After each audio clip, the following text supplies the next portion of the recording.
Hey, what's going on, everybody? This is Darrin, Coach D, chilling with. Lance Adams, Big Daddy, Sensei, Beast Mode Killer to the 10th power plus some. Okay, first of all, it's a whole bunch of crap. It's supposed to be just Sensei. So you see where we going already? All right. We over here at the Warrior Nation with a podcast of just our opinion. That's the name of our podcast now. It's just our opinion, what we think, we see, and we're gonna just talk about it. We're entitled to it. Oh well, yeah. I did all this. He ain't do nothing. Let me give you the feedback. I'm the brains of the operation. If you didn't already know, I'm the brains of the operation. He just comes in 5 minutes before it's time for us to shoot, sit down, and go. I just ate. I'm kind of sleepy, but I'm gonna go ahead and do this podcast. So you see. That's my day. So when you look at how awesome this podcast is, it's because of me. Because of me. He's just a prop. Sensei. The reason why I ain't saying nothing because people who are intelligent, they don't say nothing. They let people who ain't got no sense just talk. Okay. And show their ignorance. Or it could be just real. It could be just the truth. Okay, we're here to talk about all things combat sports related, North Carolina, South Carolina. So let's go ahead and do some house cleaning. Don't forget, November 1st, we are having the Arrival Pro Wrestling event. It's going to be here at the Warrior Warehouse, 7230 Middle Street. We still have some tickets, so by all means, come get your tickets. Support the cause. Warrior Nation is supporting everything. So support us. You're going to be supporting them. The tickets are only $10. That's a meal, y'all. So come get these tickets so we can do big things with Warrior Nation and definitely pro wrestling. And if y'all eat like I eat, then that's definitely about 3 tickets. Yeah, about 5 tickets. That's right, but you're going to get the beast mode this way. And I tell you, the cheese diet. You see it, right? Cheese. See how tight that shirt is? That shirt is tight, y'all. That's because I feel it out. Also, November 14th, in Greenville. USFFC. It's going to be 2 of our fighters. Michael Fire Whaley. It's going to be taking on who? Who's taking on again? He's taking on, I forgot the man's name. Yeah. Good fella, no disrespect. But Canzano, Canzano, that's right, out of Revolution MMA. Yep. And Giovanni Smiling Assassin Hyde. And I can't remember the guy's name. Like I said, this ain't being funny folk, but this and the others. You start getting older, you start losing your memory. Ginkgo biloba. In effect. All day long. For real. But matter of fact, we didn't do our plug. We got our plug to do today. All right, which one I plug to me today? Well, one of my plug I want to let everybody know right here. Coming up, we are having our Warrior Body Blitz, which is called our 24x24 Warrior Body Blitz. What we are doing, the Warrior Warehouse is a carrier of Advocare supplements. All right, that's what we use for our fighters. That's what we use for our trainers. That's what we use for all of our people that's coming in here for fitness. So the 24x24 Warrior Body Blitz is exactly what it sounds.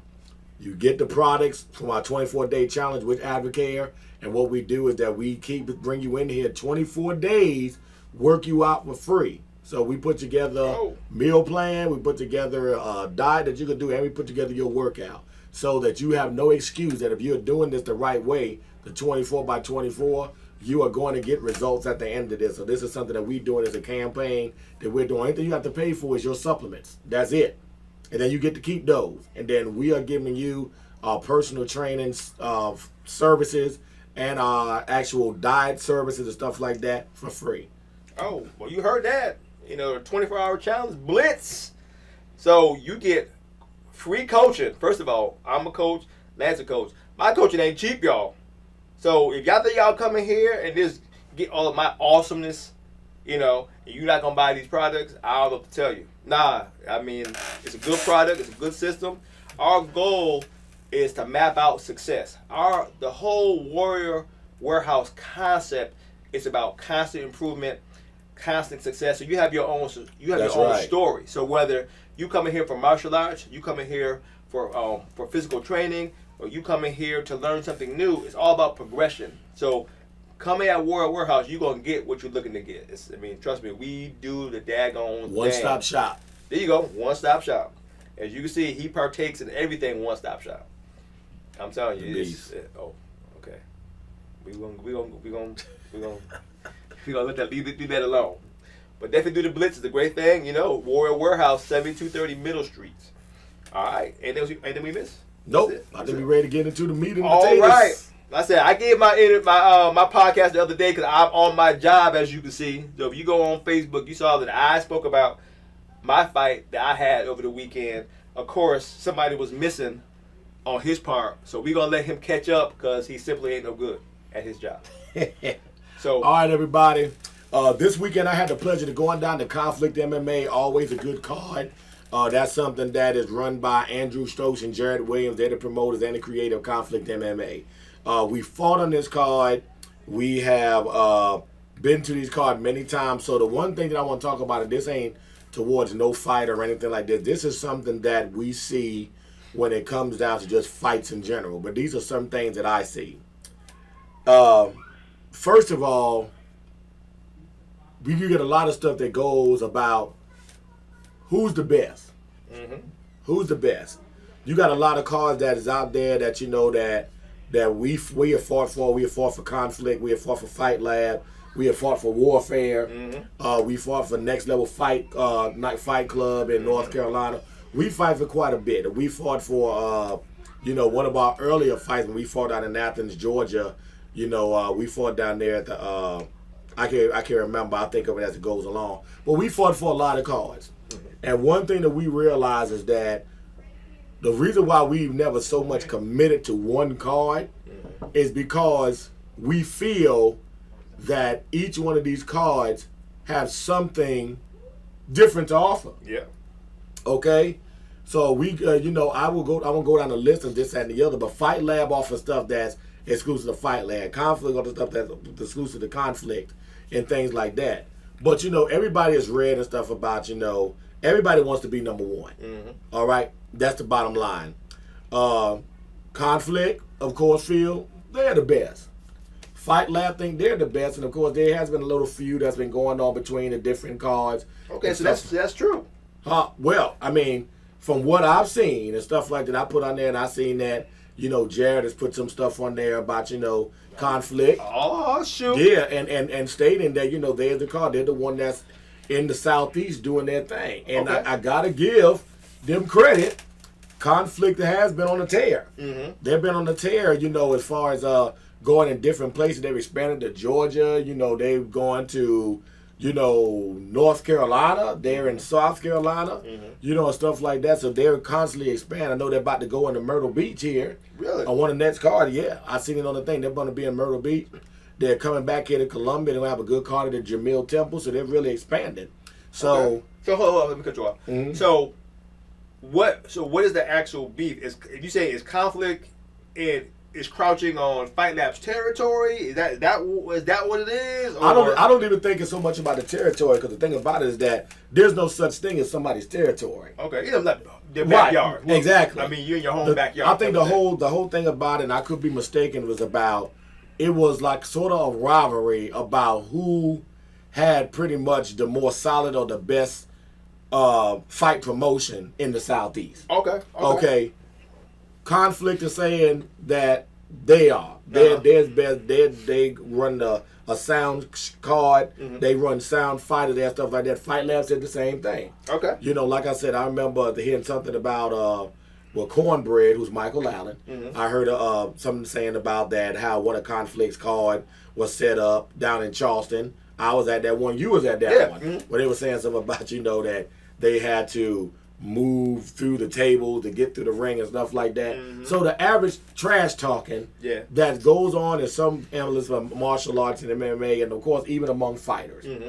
Okay, there was even a guy down there who runs a fight card down there in Atlanta. Okay. I think it's at not Coyote Joe's and stuff like that, but it's another fight card that's down there. He had one that Jeremy Holloway fought on. Yep. Mm-hmm. We went down there and actually cornered him in that fight. Oh, and he actually made the comment too about hey, we've been here, we run one of the best things in the Southeast, and what the case may be. So here's the thing about it: who's the best?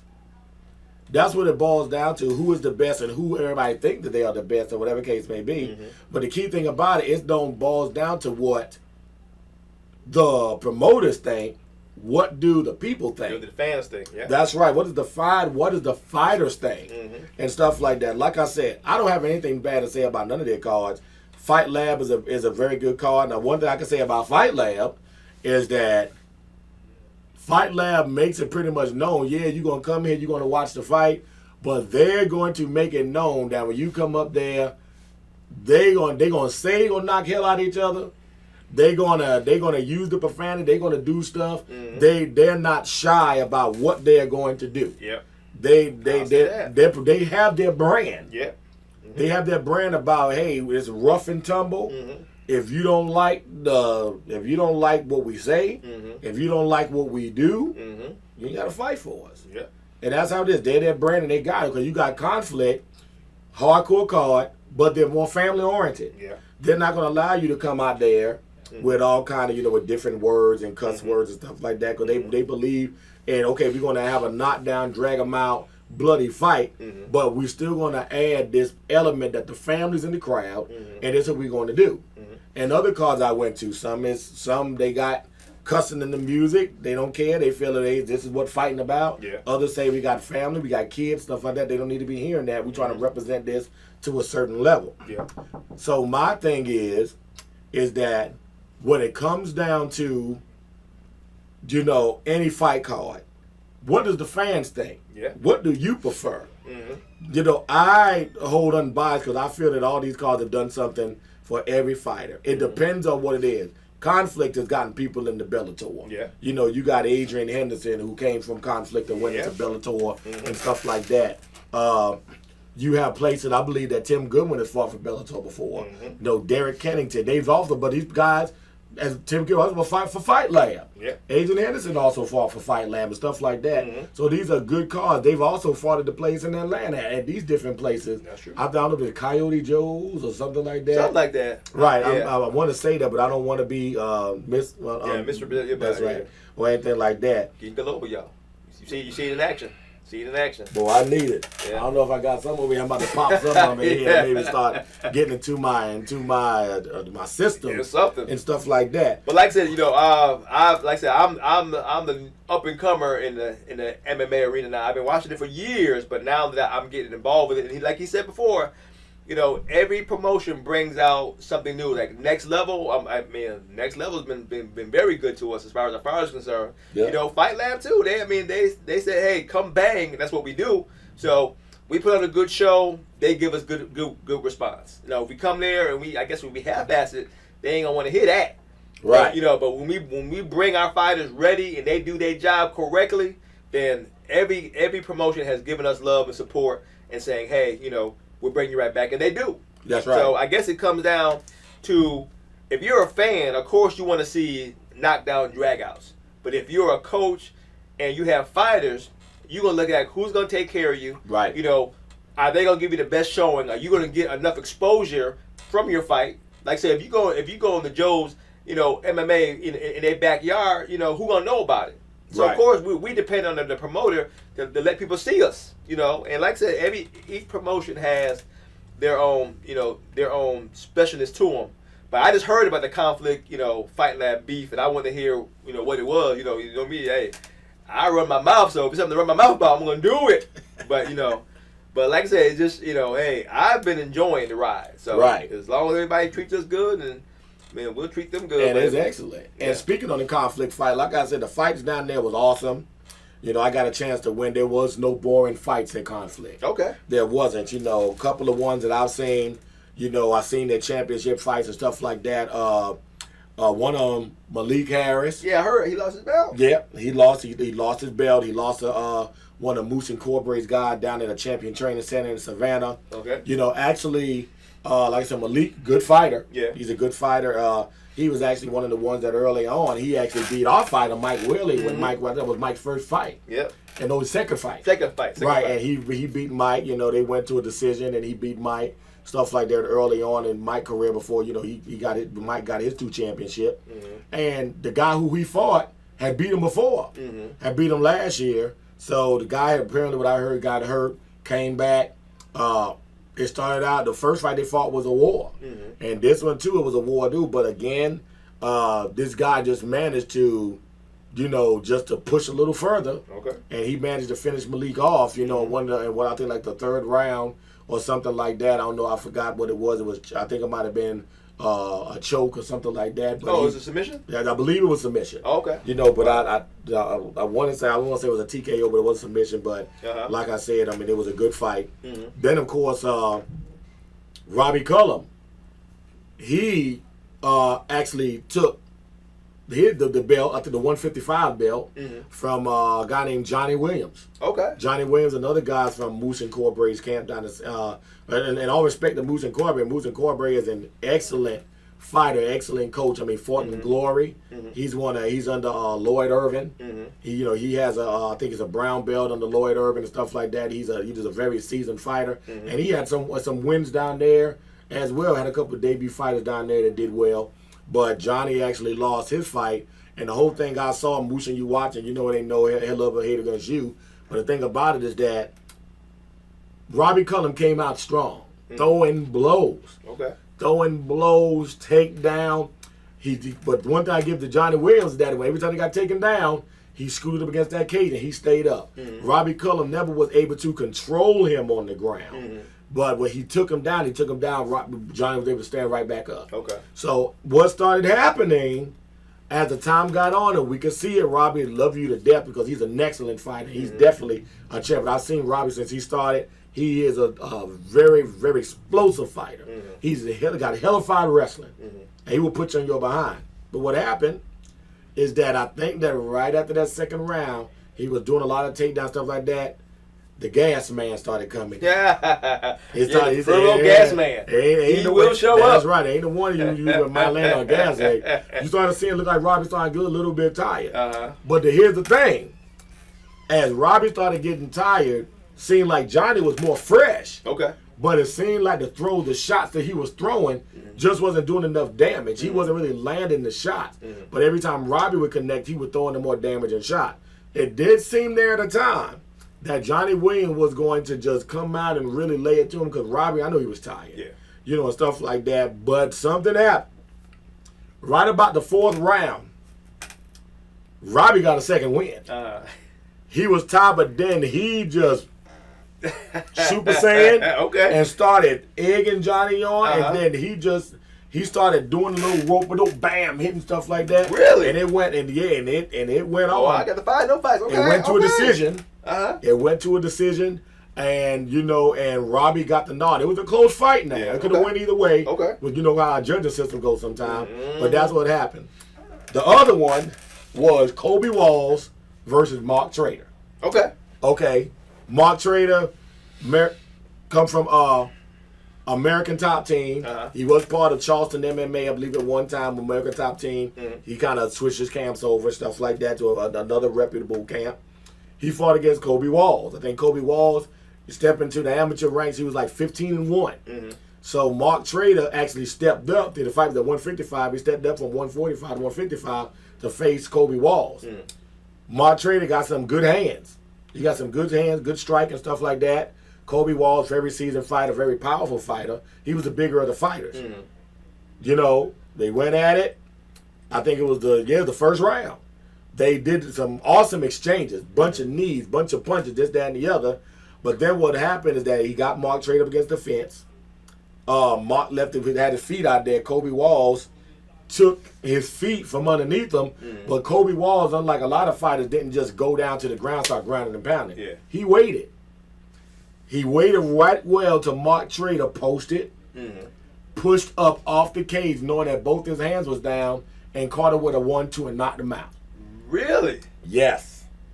Wow. Mark Trader, I love Mark Trader to death. Very respectable. I'm just saying what I saw. I was right there at the ring. So he was posting up. As soon as it happened, Kobe hit him with a 1 through the 2. Boom. It was a knockout. Sweet. I don't know where exactly Kobe Walls used to train before, but I know that before this fight, apparently he was training down with Moose and Corbre at Champion Training Center in Savannah. So there was some Excellent fights there. Excellent fight. There was one guy there who they nicknamed Carrot Top. Debut fighter.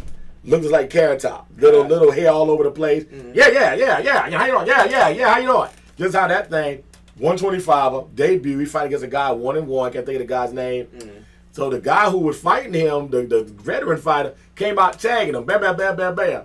Do you know how when you was getting tired of being beat by the bully? He just go, ah!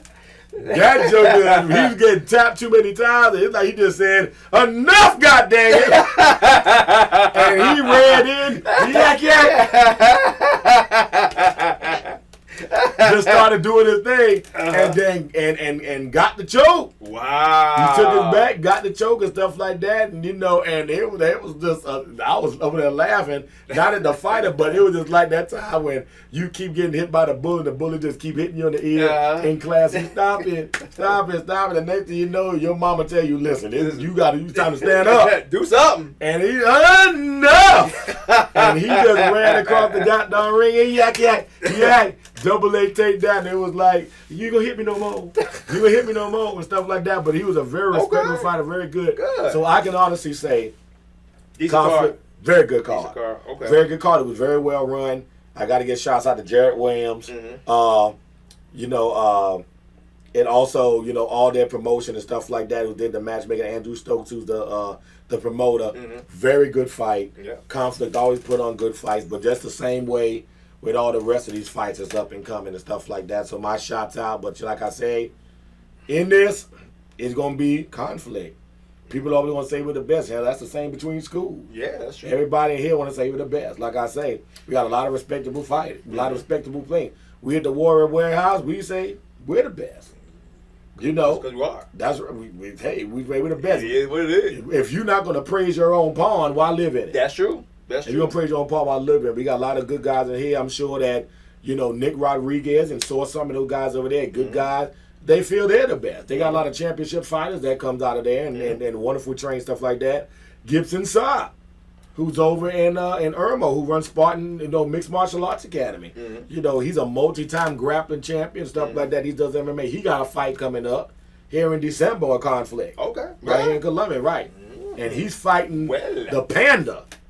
That's one of the guys from John Charleston MMA. That's his nickname, the Panda. And Gibson Saab is hell on the ground. That's true. But Panda is hell with them hands. Oh, you seen him fight before? I done seen him fight. Okay. He's a hell of a boxer, and he's a fighter. So he got them hands. He got them strikes now. But Gibson got that ground game. Hold on, let's take a break. Let me tell you. You see how much he's talking? He is sucking all. We in a box. He is sucking all the air. And that is because he done had his time to talk. I'm getting lightheaded. See him talk. You see, he ain't lacking with no space around the midsection, right? He's sucking in all the air. I could barely breathe, y'all. So I had to step in so I don't pass out. But switch gears for 1 second. Yep. What do you think? You see Jeremy Holloway's fight? No, I didn't see Jeremy Holloway. I saw it. To me, he of course he still got he got submitted, but he did a good job. I think he did a good job. He first round. Decent exchanges. It wasn't bang bang bang. It was decent exchanges, but he got taken down. In the first round.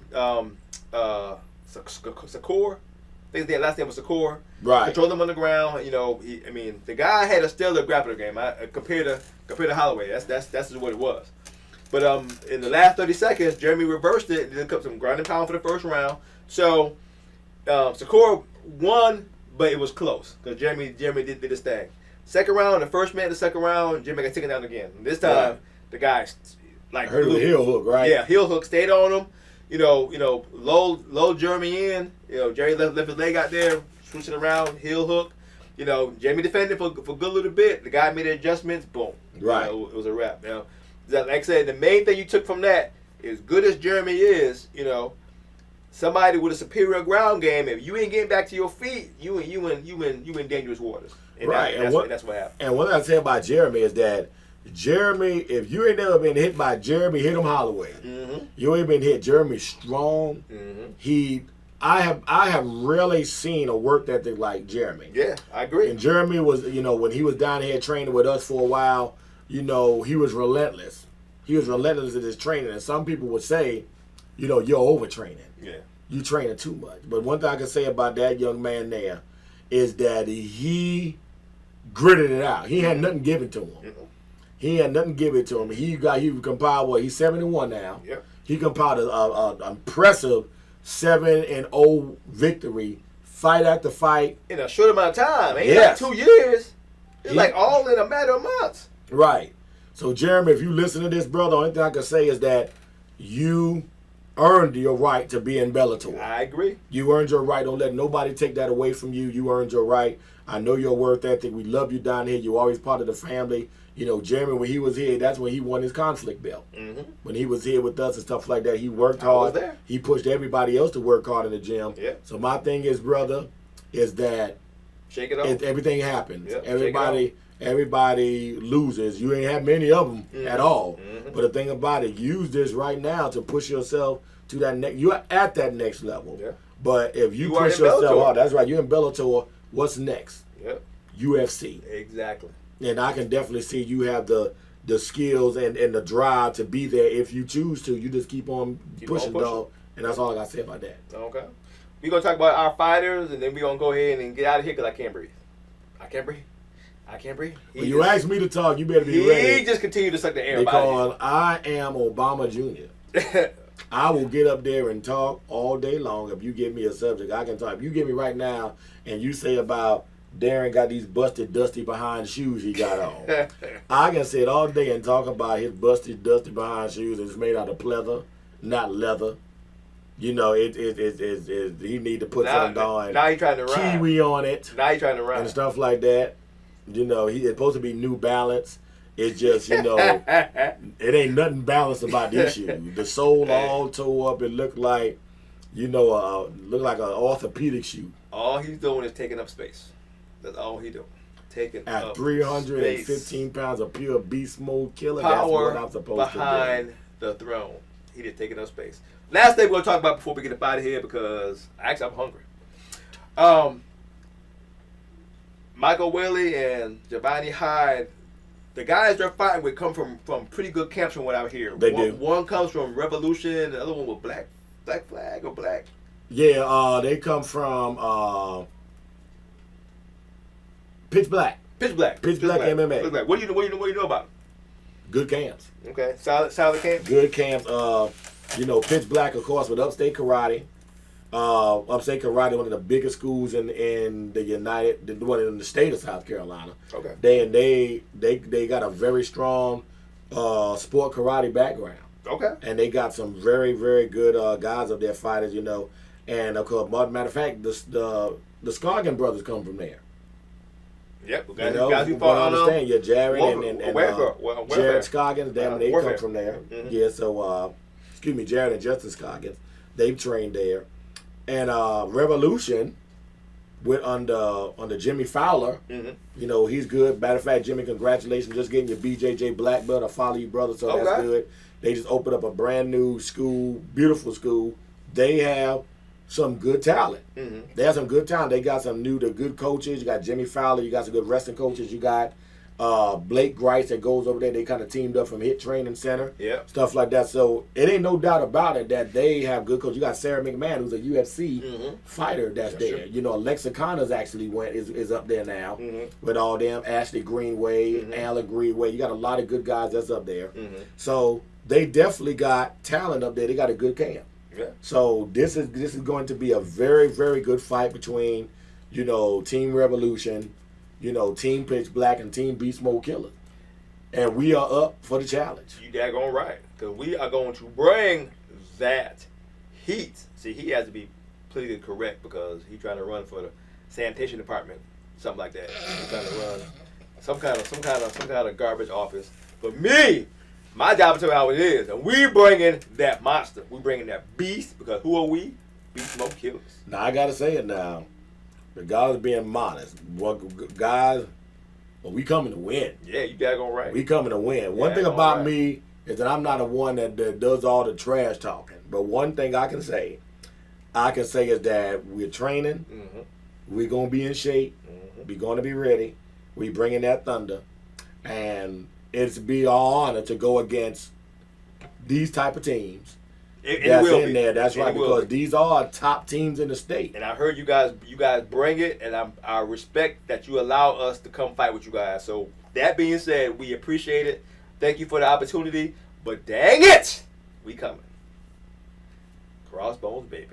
That's all you need to worry about. Just coming. All right. This is Coach D, Darrin Eaddy, hanging out with Sensei, Lance Adams representing. Now, I ain't throwing those up because they going to swear up and down I'm in the Illuminati. yeah. And I know good and well I ain't got no money being Illuminati. So y'all who seen this and I threw this up, I ain't mean nothing That about ain't that. mean 'Cause I know nothing. these Illuminati stuff and all. I ain't nothing like that. Listen, bro, I ain't trying to go to hell. Mm-hmm. I ain't trying to do it. Hanging around him, that's enough. Shoot. But that's me, Sensei Lance Adams. And we are with just our opinion over here at the Warrior Nation. And we are what? Out. We out Out. and out. Out. See you later. Later.